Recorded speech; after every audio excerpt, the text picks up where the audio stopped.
बिस्मिल्लाहिर्रहमानिर्रहीम। अस्सलाम वालेकुम नाजरीन। आज हम एक बहुत ही आम लेकिन पुअरली अंडरस्टूड यानी जिसकी वजूहात के बारे में हमें ज़्यादा इल्म नहीं है, उस बीमारी पे डिस्कशन करेंगे और वो है रेस्टलेस लेग सिंड्रोम। इसका उर्दू में तर्जुमा टांगों की बेचैनी हम कर सकते हैं। इसका प्रॉपर नेम नहीं है लेकिन इंग्लिश में इसको रेस्टलेस लेग सिंड्रोम कहते हैं। आज हम जानेंगे कि इस बीमारी का शिकार कौन लोग होते हैं, इसकी वजूहात क्या हैं, इसकी तशखीस कैसे मुमकिन है, और जब इसकी तशखीस हो जाए तो इसका इलाज कैसे किया जाता है, और हम ये जानेंगे कि आया रेस्टलेस लेग सिंड्रोम एक सीरियस बीमारी है कि नहीं, क्या ये किसी सीरियस बीमारी का पेश खैमा तो नहीं है। तो आज की वीलॉग में मेरे साथ रहिएगा, हम इन तमाम सवालात का जवाब ढूंढेंगे और देखेंगे कि रेस्टलेस लेग सिंड्रोम अगर खुदा न ख्वास्ता आपको या आपके किसी अजीज रिश्तेदार को हो तो उसको क्या करना चाहिए।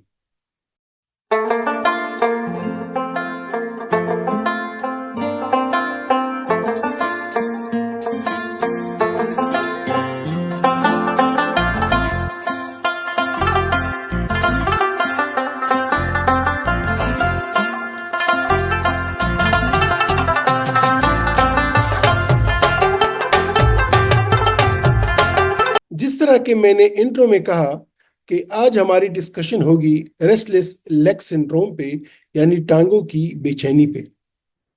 अमूमन आपने देखा होगा या हो सकता है आपको कभी हुआ हो कि जब आप आराम कर रहे होते हैं, आप आराम से बैठे होते हैं या ख़ास तौर पर रात को, तो आपको आपकी टांगों में एक बेचैनी सी शुरू हो जाती है और आप चाहते हैं कि आप टांगों को हिलाएं या आप खड़े हो जाएं, थोड़ा सा वॉक करें या थोड़ा सा स्ट्रेचिंग करें। ये आपको रोज़ाना की बुनियाद पे बाकायदगी से हर रात या जिस वक्त भी आप रिलैक्स कर रहे होते हैं उस वक्त आपको हो सकता है। ये कभी कभार आपको एक उसका एक दौरा जैसा आ जाता है कि महीने में हफ्ता 2 हफ्ते या 5-10 दिन आपको ये शिकायत होती है और उसके बाद आप ठीक हो जाते हैं। ये खुद ब खुद भी ठीक हो जाता है या अमूमन कभी कभार इतना ज़्यादा ये मसला बन जाता है कि आपको डॉक्टर के पास जाना होता है या आपको कुछ मेडिसिन लेनी होती है। तो रेस्टलेस लेग सिंड्रोम, ये हम इसकी ऐसा समझ सकते हैं कि जब आप आराम कर रहे होते हैं, जब आपकी टांगें या आपकी ये बॉडी में किसी जगह भी आपको रेस्टलेसनेस आ सकती है, लेकिन ज़्यादातर ये टांगों में होती है।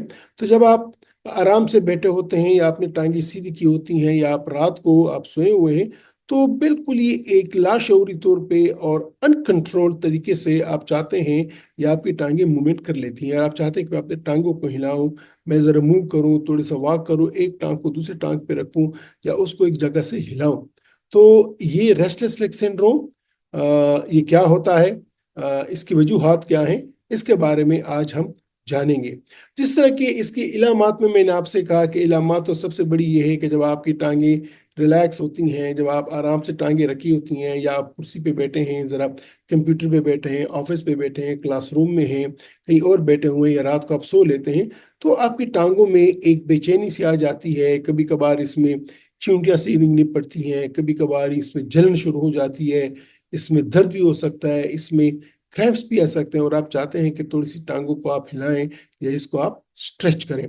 अमूमन ये होता है कि आप स्ट्रेच करने से भी कभी कभार आपको तसल्ली नहीं होती और आप उठ खड़े होते हैं और आप कुछ कदम ले लेते हैं या आप थोड़ी सी स्ट्रेचिंग कर लेते हैं प्रॉपरली, ताकि आपकी टांगों की जो तकलीफ है या टांगों में जो बेचैनी है वो ख़त्म हो जाए। अमूमन हमने देखा है कि रेस्टलेस लेग सिंड्रोम के मरीज जब थोड़ा सा कुछ चंद कदम ले लेते हैं, कुछ वॉक कर लेते हैं, तो वो रिलैक्स फील करते हैं। और ये दिन के किसी भी वक्त हो सकता है, ख़ासतौर पे अगर आप लंबे टाइम के लिए, लंबे अरसे के लिए आप बैठे हों या एक पोजीशन पे आपने टांगे रखी हों। लेकिन अमूमन ये शाम के वक्त ये तकलीफ ज़्यादा आने लगती है और इसी वजह से अमूमन बहुत से लोगों की नींद ख़राब होती है, उनको नींद नहीं आती है, उनकी नींद पूरी नहीं हो पाती है। और जिस उनकी रात को नींद पूरी नहीं हो पाती है तो सारा दिन वो बड़े डिप्रेस रहते हैं, बड़े लेजी रहते हैं, बड़े लेक ऑफ एनर्जी होती है उनमें, लाह की कमज़ोरी होती है। तो रेस्टलेस लेग सिंड्रोम तो बग़ैर कोई बगैर स्टिमुलस के कोई जख्म नहीं है, कोई और मसला नहीं है, लेकिन वो बेचैन टांगे रहती हैं। अब इसकी अकसाम क्या हैं? अमूमन रेस्टलेस लेग सिंड्रोम की कोई वजह नहीं होती, अपने तौर पे एक बीमारी होती है, या अपने तौर पे अमूमन ये दिमाग में, मैंने एक वीडियो में आपसे डिस्कशन भी की थी कि मुख्तलिफ किस्म के न्यूरो ट्रांसमीटर्स होते हैं, तो डोपामीन गाबापेंटीन का एक बैलेंस होता है। अगर ये बैलेंस थोड़ा सा ख़राब हो जाए तो फिर रेस्टलेस लेग सिंड्रोम हो सकता है। ये तो उसकी न्यूरोलॉजिकल या बायोकेमिकल बेसिस है।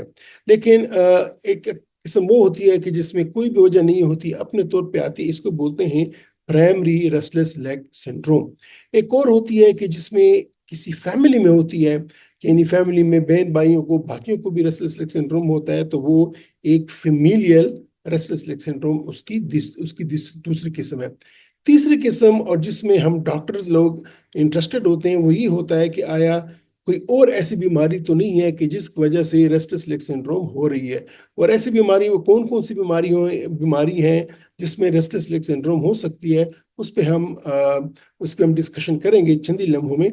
लेकिन ये याद रखिएगा कि रेस्टलेस लेग सिंड्रोम की तीन बड़ी अकसाम है। एक फेमिलियल रेस्टलेस लेग सिंड्रोम की फैमिली में सबको हो रहा है, एक प्राइमरी रेस्टलेस लेग सिंड्रोम की किसी भी एक शख्स को हो रहा है बगैर किसी वजह के, और एक है सेकेंडरी रेस्टलेस लेग सिंड्रोम की कोई और बीमारी है और उस बीमारी की वजह से रेस्टलेस लेग सिंड्रोम हो रही है। अब वो कौन सी वजूहात हैं? जो मैंने कहा सेकेंडरी रेस्टलेस लेग सिंड्रोम है कि जिनसे रेस्टलेस लेग सिंड्रोम या टांगों में बेचैनी आ जाती है, तो उसमें एक तो यही है कि फेमिलियल हो सकती है, जेनेटिक हो सकती है।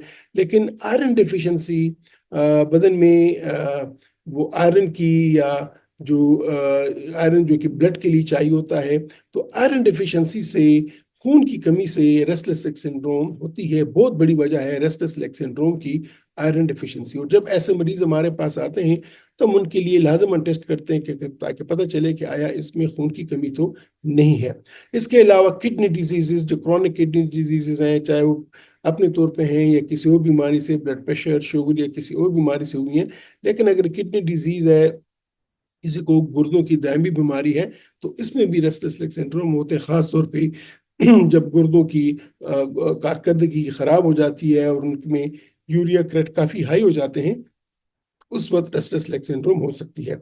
इसके अलावा शुगर के मरीजों को, स्पेशली वो मरीज के जो कंट्रोल नहीं है या जिनकी उम्रें 45-50 साल से ज्यादा हैं, तो उनको रेस्टलेस लेग सिंड्रोम हो सकती है। लेकिन ये याद रखिएगा कि रेस्टलेस लेग सिंड्रोम बच्चों में भी हो सकता है, अमूमन खवातीन में ज्यादा होता है, लेकिन बच्चे, बूढ़ों, जवानों में किसी को भी हो सकता है। लेकिन जरा मिडिल एज और थोड़ी सी ज्यादा उम्र के लोगों को, खासतौर पे खवातीन को, और जिनको ब्लड प्रेशर है, शुगर है या किडनी की डिजीज है या आयरन डिफिशिएंसी, उनको ये ज्यादा होती है। इसके अलावा कभी कभार पेरिफेरल न्यूरोपैथी, यानी जो नर्व्स होते हैं, वो एसबी रेशियो होते हैं, अगर उनमें कोई इश्यू है, किसी भी बीमारी से वो कमजोर हो गए, तो फिर भी रेस्टलेस लेग सिंड्रोम हो सकता है। इसके अलावा कभी कभार कुछ आदमी कोई ड्रग्स ले रहा होता है, उसका साइड इफेक्ट भी हो सकता है, जिसमें कि एंटी डिप्रेसेंट्स हैं, कोई डिप्रेशन के लिए काफ़ी टाइम तक दवाइयाँ ले रहे हैं, या किसी को एलर्जी है और वो एंटीहिस्टामिनिक्स ले रहा है, तो ऐसे भी शख्स को रेस्टलेस लेग सिंड्रोम हो सकती है। इसके अलावा हमने देखा है कि प्रेगनेंसी में जब हमल ठहर जाए तो उस वक्त भी रेस्टलेस लेग सिंड्रोम हो सकता है। मुख्तलिफ किस्म की विटामिन डिफिशेंसीज हैं जिसमें रेस्टलेस सिंड्रोम हो सकता है, जिसमें विटामिन B12 है, जिसमें विटामिन D है और जिसमें मैग्नीशियम है। अगर इनकी कमी हो तो इसमें भी रेस्टलेस लेग सिंड्रोम हो सकती है।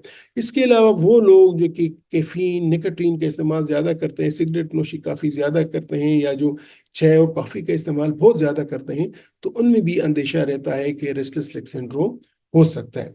तो अगर मैं दोबारा ये लिस्ट आप लोगों के साथ शेयर करूं, तो जेनेटिक्स एक वजह है, आयरन डिफिशिएंसी एक दूसरी वजह है, डायबिटीज तीसरी वजह है, किडनी डिजीज चौथी वजह है। इसके अलावा पेरिफेरल न्यूरोपैथी है, कुछ ड्रग्स हैं जिसमें कि एंटी डिप्रेसेंट्स हैं, एंटीहिस्टामिनिक्स हैं, प्रेगनेंसी है, विटामिन डिफिशिएंसी है, B12 है, विटामिन D है, मैग्नीशियम है, और वो लोग जो कैफीन और निकोटीन का इस्तेमाल ज्यादा करते हैं।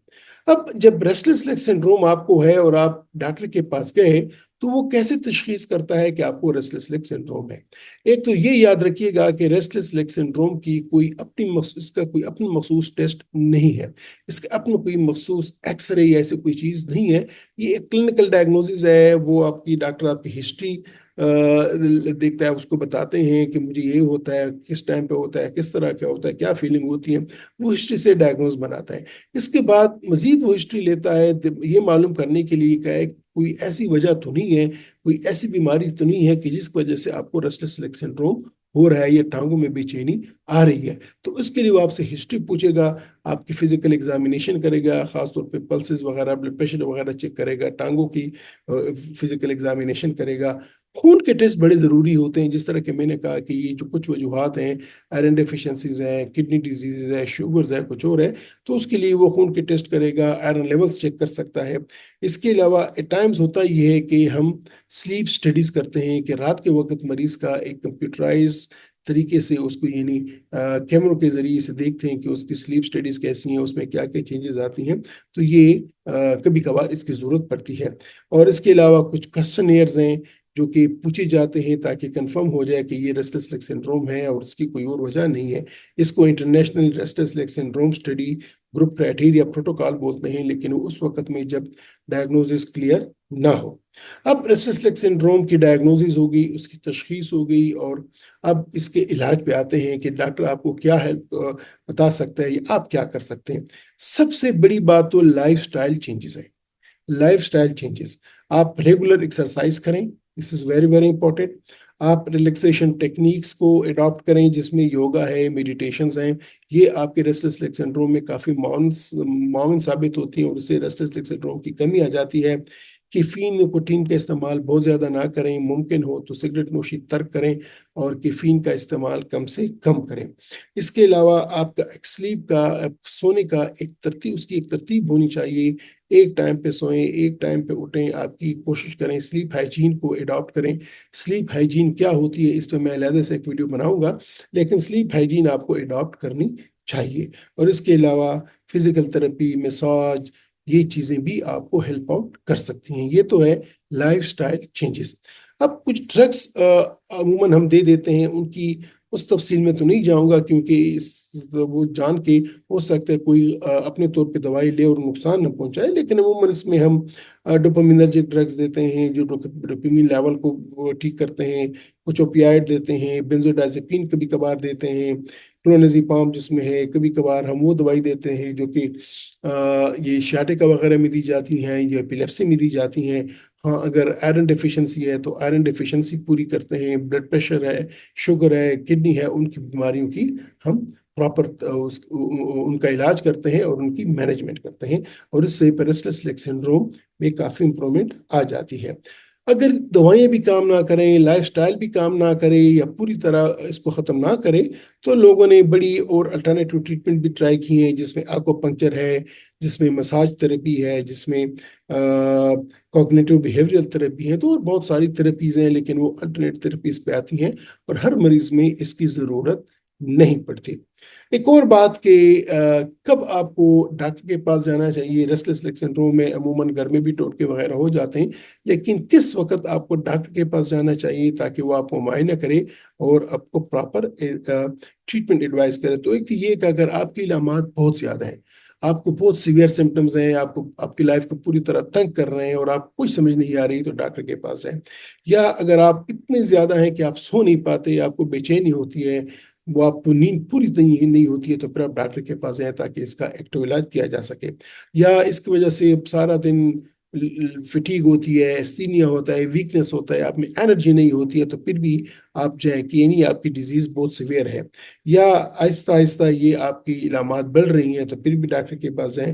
یا کچھ ڈرگ وغیرہ لی ہیں, پھر بھی آپ رسپانس نہیں کر رہے, تو پھر آپ اسپیشلسٹ نیورولوجسٹ کے پاس جائیں تاکہ وہ دیکھیں کہ یار آپ کو وجہ کیا ہے, اور کوئی ایسی بیماری تو نہیں ہے جو کہ مس ہو گئی ہے.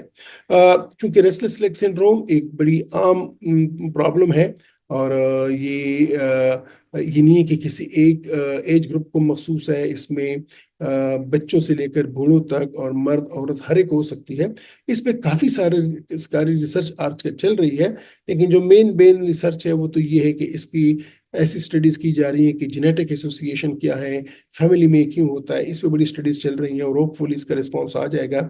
اس کے علاوہ کچھ ایسے علاج پہ بھی اسٹڈیز ہو رہی ہیں جس سے بولتے ہیں کہ ٹرانس کرینیل میگنیٹک اسٹیمولیشن, کہ میگنیٹک اسٹیمولیشن ہو، جس کی تھراپیز ہو تاکہ یہ نرس اسٹرانگ ہو جائیں. اور اس کے علاوہ یہ سلیپ ڈس آرڈرز اور ریسرچ ریسٹلیس لیگ سنڈروم کی کیا ایسوسیشن ہے، اس میں بھی کافی اسٹڈیز ہو رہی ہیں. تو ناظرین، جس طرح کے آج کی ویلاگ میں ہم نے دیکھا کہ ریسٹلیس لیگ سنڈروم یا ٹانگوں کی بے چینی ایک عام بیماری ہے، اور یہ بچوں سے لے کر بوڑھوں تک اور مرد عورت سب کو یہ ہو سکتی ہے. اس میں ہوتا کیا ہے کہ جب آپ ریلیکس کر رہے ہوتے ہیں، جب آپ آرام سے بیٹھے ہوتے ہیں یا رات کو سو جاتے ہیں، تب آپ کی ٹانگوں میں خاص طور پہ بے چینی آ جاتی ہے، اس پہ ٹنگلنگ سینسیشن ہوتی ہے، اور آپ کو ایک خواہش ہوتی ہے کہ آپ ہلائیں، ٹانگوں کو ہلائیں، ایک دوسرے پہ رگڑیں، یا آپ ایون کھڑے ہو جائیں اور واک کر لیں، تب آپ کو سکون ملتا ہے.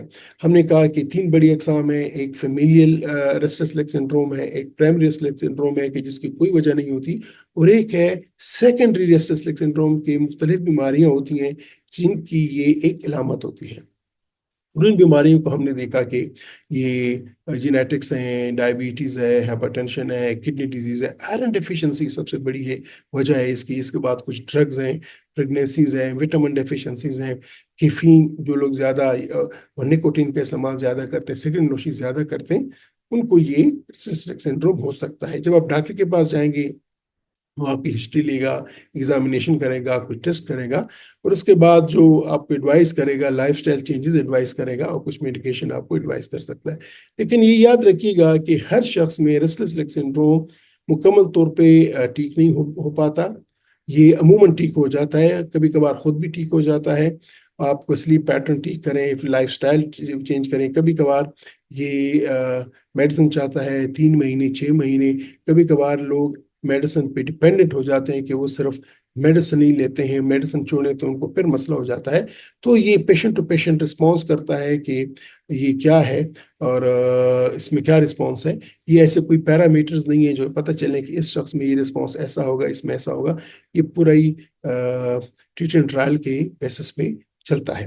تو ناظرین، امید ہے کہ ریسٹلیس لیگ سنڈروم کے بارے میں جو ایک امپورٹنٹ جانکاری ہے، معلومات ہے، وہ آپ کو مل گئی ہوگی. میری آپ سے ریکویسٹ ہوگی کہ آپ میرے اس ویڈیو کو اپنے عزیز دوستوں کے ساتھ، رشتہ داروں کے ساتھ، فرینڈ کے ساتھ ضرور شیئر کیجیے گا، تاکہ ان کو بھی آگاہی ہو، اور اگر خدا نہ خواستہ ان کو ریسٹلیس لیگ سنڈروم کا ایشو ہو تو ان کو اپنی بیماری کا سمجھ آ جائے. اسی سے ملتی جلتی ایک اور بیماری ہے ناکٹرنل لیگ کریمپس. رات کو پاؤں کے مسلز میں کریمپس آ جانا. اس پہ انشاءاللہ آنے والی ویڈیو پہ ہم بات کریں گے کہ ناکٹرنل لیگ کریمپس کیا ہوتے ہیں. اور اس کے بعد جب ہم دونوں دیکھ لیں گے تو نیکسٹ ویڈیو میں اس سے جو تیسری ویل ہوگی اس میں ہم یہ ڈسکس کریں گے کہ ریسٹلیس لیگ سنڈروم اور ناکٹرنل لیگ کریمپس میں فرق کیا ہے. امید ہے کہ میری ان 2-3 ویلاگ سے جو ایک عام ایشو ہے کہ ٹانگوں میں مسئلہ یہ رات کے وقت خاص طور پہ جس سے نیند خراب ہو جاتی ہے، اس سے آپ کو انشاءاللہ کافی جانکاری مل جائے گی. تو اجازت چاہتا ہوں، اپنا خیال رکھیے گا. خدا حافظ.